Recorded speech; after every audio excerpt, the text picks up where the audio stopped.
Começar porque, afinal de contas, Israel acordou em estado de absoluto choque ontem no sábado, depois que alguns combatentes do grupo terrorista Hamas, infelizmente, mataram centenas de israelenses e invadiram territórios da fronteira. Um número desconhecido de pessoas foram sequestradas e ainda levadas como prisioneiras para Gaza, desencadeando uma guerra que corria o risco de se espalhar quando Israel atacasse um alvo da milícia Hezbollah em Gaza.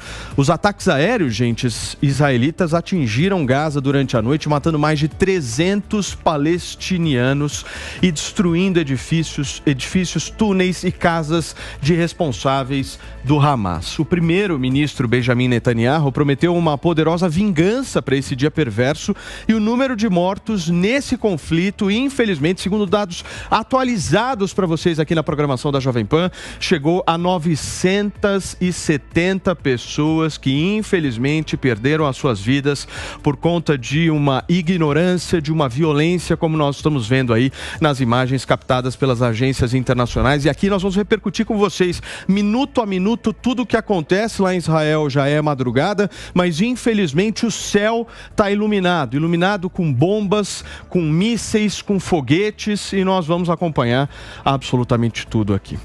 Turma, sejam muito bem-vindos mais uma vez. Eu queria começar a nossa roda hoje fazendo uma pergunta que está me intrigando absurdamente, e eu ainda não encontrei uma resposta. Eu quero muito perguntar para vocês o seguinte: por que a Organização das Nações Unidas e o Brasil ainda não classificaram o Hamas como um grupo terrorista?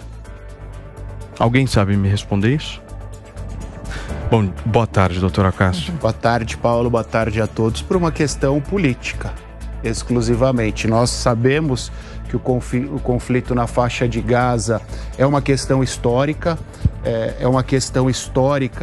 e acaba pendendo, o poder constituído em termos mundiais acaba pendendo a cada momento para um lado, e por conta especialmente desta discussão e por questões, repito, políticas, para não desagradar um dos lados, o Hamas ainda não foi classificado como tal. Mas, quando nós olhamos para as convenções internacionais que estabelecem todos os requisitos para nós classificarmos uma organização como terrorista, o Hamas e o Hezbollah, por mais que nesse momento a gente não fale sobre o Hezbollah, mas nós sabemos que o Hezbollah está ativo e constituído naquela região, ambos preenchem todos os requisitos legais e internacionais. Agora, Maninho, eu não consigo entender, porque se a gente analisar, por exemplo, os nossos sócios ali no Mercosul, tanto a Argentina quanto o Paraguai, já declararam e já classificaram o grupo como um grupo terrorista. O que está faltando para o Brasil ter uma posição mais firme em relação a eles? Pois é, eu diria que, infelizmente, a diplomacia petista tem quase um vício de dois ladismos. Em qualquer conflito, independentemente do que está em jogo, o PT tem uma propensão a dizer que a gente tem que ser neutro.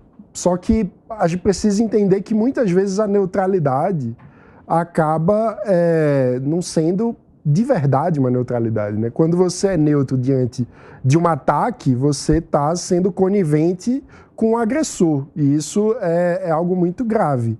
Então, eu acho que passa por essa natureza do PT de tratar a sua diplomacia como se tivesse que ser neutro em todas as situações, e a gente sabe como, por exemplo, no caso da guerra de invasão da Rússia sobre a Ucrânia, o quanto isso, na verdade, esconde uma postura pró-Rússia, né? Então, ou seja, o silêncio fala, é isso que você está dizendo, né? Exato. Agora, só Wilson, para a gente, coloca na tela para mim, Filipão, por favor, são imagens ao vivo, direto de Israel. A gente está vendo aí as imagens sendo transmitidas, inclusive por emissoras internacionais. Nós estamos pegando o sinal aqui e mostrando para vocês exatamente o que acontece. Por enquanto, ao que parece, nós temos uma noite relativamente mais tranquila, se a comparação for feita com a noite de ontem, né, em que nós vimos vários mísseis, luzes no céu. Por enquanto, a situação é essa para vocês que nos acompanham. Agora, o Diogo, quando eu fiz essa pergunta pro Mano, o Acaso também pontuou, eu tô querendo entender a posição do Brasil, mas antes do Brasil também tem a posição da ONU. Sim. A ONU não se posicionou em relação a isso de forma clara. dizendo que o Hamas é um grupo terrorista. Ela faz um jogo no meio do caminho, aquela coisa de não se posicionar. Inclusive, às 4 horas da tarde agora, turma, para vocês que nos acompanham ao vivo na programação da Jovem Pan, 3 horas de Nova York, tem a reunião do Conselho de Segurança da Organização das Nações Unidas, inclusive convocada pelo Brasil, que é o presidente, é o atual presidente. A gente está na expectativa do que sairá dessa reunião. Qual será o posicionamento oficial por parte da Organização das Nações Unidas e principalmente tendo o Brasil liderando esse processo? Pois é, Paulo, a ONU eu até entendo que ainda não tenha se pronunciado, porque ela vai ter uma reunião para discutir o assunto, vai ser a primeira reunião para discutir. Então seria anormal ela se pronunciar antes da reunião que vai discutir o assunto. Até aí eu acho que está razoável. Agora, no caso brasileiro, eu vejo 2 motivos. Vaidade e ambição. Para mim está muito claro. O presidente quer ser o rei da pacificação e quer ser possivelmente o Prêmio Nobel da Paz. Então ele quer estar bem com todos, ele não quer estar de lado nenhum. Só que o grande mal que ele faz é para a população palestina. Porque acaba misturando o povo palestino com o Hamas, que são coisas completamente diferentes. O Hamas se apropriou da religião, inclusive, para fazer um discurso de raiva, onde o mote é: precisamos exterminar o povo judeu. Essa é a meta. E é lógico que isso não é meta de um povo. Nenhum povo quer exterminar o outro. Com essa raiva que ele vai fazendo a coisa crescer, ele faz a gente ter a impressão que o povo também está no meio. Então, se o Lula tivesse pronunciado com mais firmeza, ele teria ajudado o sofrido povo da Palestina a não ser carregado junto do Hamas. Ele classifica como um ataque terrorista, mas ele não fala da organização no posicionamento do Lula, né? Ou seja, ele condena o ataque, mas a organização ela passou desapercebida, Wilson. É isso que eu ia falar. O governo tratou o assunto Israel como um ataque terrorista, mas não nomeou quem o fez. Dizem integrantes do governo que existem 2 correntes. Uma, para não dar publicidade a esses grupos terroristas. E a outra, a mais absurda de todas. Grupos internos do governo acreditam que o Hamas pode ser uma solução para a pacificação da guerra junto a Israel, que não vale a pena agora nomear e atacar.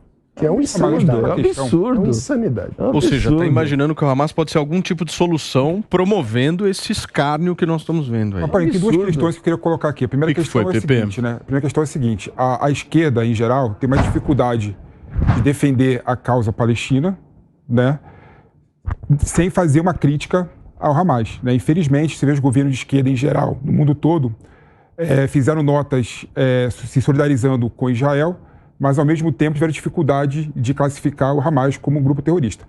E o segundo aspecto que eu queria colocar aqui é o aspecto mais pragmático da política exterior do governo Lula, né? O governo Lula está assumindo a presidência rotativa do Conselho de Segurança da ONU e vai partir desse Conselho de Segurança da ONU, né, negociar com o Hamas, né? E a partir do momento que você se coloca o Hamas como um grupo terrorista de pronto, né, você cria obstáculos para negociar. Porque, querendo ou não, de forma pragmática, a ONU e a presidência do Lula no Conselho de Segurança da ONU vai ter que sentar com o Hamas para negociar. Né? Arma X, cessar-fogo e por aí vai. Mas posso só colocar um ponto, Pepe? Antes de vir aqui para a Jovem Pan, eu fiz questão de entrar no Estatuto do Hamas. O Estatuto do Hamas é um documento que norteia, um documento de inúmeras páginas, que norteia a atuação deles, e me chamou a atenção o que está escrito no documento, e aí eu faço a questão para vocês do seguinte: se negocia com alguém que tem esta visão aqui que eu vou falar para vocês, ele diz o seguinte: nós somos a melhor nação que existe na face da terra. Os cristãos e os judeus nunca conseguirão chegar aos nossos pés. A sina deles é a desgraça por terem recusado as lições de Alá. Queremos ódio aos judeus e aos cristãos. Hamas busca a destruição do Estado de Israel. Você traz um ponto aqui, Pepe, que eu acho que é interessante, colocar o Brasil e a ONU como um mediador do processo, né? E para ser mediador, você não pode brigar com as partes. Mas a minha questão é, dá para negociar com isso? É possível, doutora? Não, primeiro que a gente tem que perceber a situação de quem está ali na faixa de Gaza. É uma faixa de 350 metros quadrados, é 1/4 da cidade de São Paulo. A gente percebe que as pessoas, são quase 2 milhões de pessoas de várias religiões diferentes no meio ali, né, do islamismo, e que muitos não aceitam Hamas, que pegou a marra e a força o domínio da faixa de Gaza. Então é uma situação que é um caldeirão, é uma situação que é um conflito permanente de que o ataque e para a própria subsistência do Hamas a inexistência de qualquer acordo entre Israel e os países islâmicos. E a gente sabe que agora está em andamento, foi muito proposital, esse acordo em andamento com a Arábia Saudita, que é o símbolo do islamismo. Então, caso venha um acordo de Israel com a Arábia Saudita, perde o objeto, o sentido da existência do grupo terrorista Hamas. Não reconhecer que é terrorismo é minimizar os atos de violação grave de direitos humanos, mulheres que estão sendo sequestradas, violações sexuais contra crianças, idosos que estão sendo espancados e essas mortes sem nenhuma ética de guerra, né? Quando a gente vê que o grupo terrorista, ele não respeita nenhuma dignidade da pessoa em guerra, é uma luta desleal. E a única coisa que me chama a atenção é que a gente sabe que Israel ele é conhecido mundialmente pela sua capacidade de inteligência, de contra-ataque, de inteligência, inclusive, que é exportada para outros países em segurança pública, em segurança digital. A gente percebeu que o domo de ferro deu pane, né? Vários mísseis que foram lançados e o domo de ferro não conseguiu detectar, e a gente sabe que também é monitorado por... Claro que um sistema eletrônico vai dar algum certo tipo de falha, mas é curioso Israel não estar mais preparado. Então, isso que chama atenção, claro que vai ser uma fragilidade gigantesca, absurda, né? Uma falha técnica inadmissível que colocou em risco e dizimou alguma parcela da população. Muito bem, gente, para a gente entender um pouco mais essa postura da ONU, a postura do Brasil, essa classificação ou não do Hamas como um grupo terrorista, a gente faz questão aqui de conversar com o professor de Relações Internacionais e pesquisador de Harvard, Vitélio Brustolin. Boa tarde, professor. Seja muito bem-vindo aqui na programação da Jovem Pan. Eu já emendo a pergunta que eu fiz aqui para o nosso time, buscando entender por que a Organização das Nações Unidas ainda não classificou o grupo como um grupo terrorista. Boa tarde a todos. É um prazer conversar com vocês. A ONU, no geral, não tem esse tipo de classificação porque a ONU não tem ainda um consenso sobre o que é terrorismo. Para a gente ter uma ideia, a ONU tem 69 documentos diferentes para entender o que é terrorismo. Então, existe uma divergência de direito internacional sobre o que é o fenômeno e, portanto, sobre o que seriam os grupos terroristas. O que acontece é que alguns países classificam o Hamas como terrorista, né, como um grupo terrorista, dentre eles os Estados Unidos, os países da União Europeia, Japão, Israel, o Canadá. Outros países classificam apenas o braço militar do Hamas como terrorista, porque o Hamas também é um partido político, tem clínicas, tem escolas na faixa de Gaza, assim como o Hezbollah tem isso no Líbano e o Hezbollah tem assentos no parlamento libanês. Então, países como a Austrália e Reino Unido, por exemplo, só consideram terrorista o braço militar do Hamas. Agora, o Brasil, historicamente, não reconhece o Hamas como um grupo terrorista e, junto do Brasil, estão África do Sul e Rússia. Esses países, dentre outros, inclusive a Noruega, não reconhecem o Hamas como um grupo terrorista. Agora, professor, por que isso? Explica um pouquinho melhor do contexto histórico para a gente. Essa é uma questão de decisão política. O Brasil acabou reconhecendo a autoridade palestina, o Estado palestino, em 2010, numa visita da autoridade palestina ao Brasil. O Estado palestino é ainda um ouvinte na ONU, né? Desde 1988, a ONU reconhece a autoridade palestina como governo legítimo da Palestina, mas ainda é ouvinte porque não preenche os requisitos de direito internacional para a configuração de um Estado, que são território, população, governo e reconhecimento desse governo por outros governos no mundo para celebrar acordos internacionais. Então, a questão da Palestina, ela ainda não é completamente definida, e dentro da Palestina existem grupos que disputam o poder. Dentre eles o Hamas, por exemplo, que em 2006 derrotou o Fatah, que é uma dissidência, que é um braço da autoridade palestina dentro da Palestina, dentro das regiões palestinas em Israel. Derrotou o Fatah em 2006 na faixa de Gaza. Em 2007, o Hamas assumiu o poder da faixa de Gaza e continua no poder desde então. Perguntas. Tem muitas dúvidas aqui, questionamentos. Eu vou começar pelo Felipe Monteiro. Grande Vitério, tudo bem? Prazer, satisfação receber você. Tudo bem, Felipe. Prazer revê-lo. Vitério, uma pergunta, não é? O ataque do Hamas a Israel movimentou 2.000 mísseis. Isso fez com que o Hamas teve que mobilizar um grande número de pessoas, né? O que faltou para Israel se salvaguardar em relação a esse ataque do Hamas? Porque imagina, usar 2.000 mísseis, fazer um ataque por terra em Israel, né, envolve um contingente muito grande de pessoas que seria facilmente visto por radares, facilmente identificado pelo controle de defesa de Israel. O que faltou a Israel para se defender melhor nesses ataques? Teve falha? Teve uma falha sistêmica, né? Só uma coisa, Felipe, são de 2.200 a 5.000 foguetes, né? Tem os mísseis, eles têm uma mira, geralmente usa microchip, então o foguete ele tem uma trajetória balística, ele é muito impreciso. O Hamas tem mísseis, né? Ele tem, por exemplo, o Fahir, que tem 100 km de alcance, ou seja, é suficiente para atingir tanto Tel Aviv quanto Jerusalém. Tel Aviv está a 92 quilômetros da faixa de Gaza, Jerusalém está a 97 quilômetros, tem o R-160, que tem 120 quilômetros de alcance, tem o M-302, por exemplo, que tem 200 quilômetros de alcance. Então, o Hamas tem poderio bélico para atingir cidades relevantes de Israel.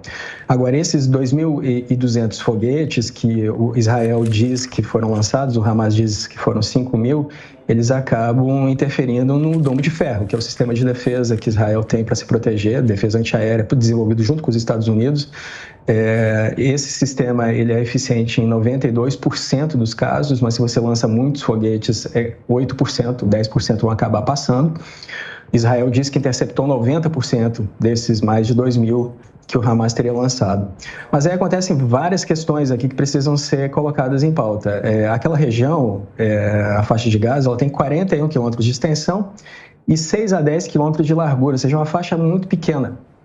E é densamente povoada, ali vivem 1.700.000 pessoas, uma das áreas mais densamente povoadas do mundo. E ela está sob estreita vigilância, né, de satélites, de drones, de balões espiões de Israel. Então, o que nós vemos nessa operação, Felipe? Eles usaram parapentes, né? O Hamas divulgou vídeos de testes de parapentes e fizeram uma invasão por ar, por terra e por mar. É uma falha sistêmica.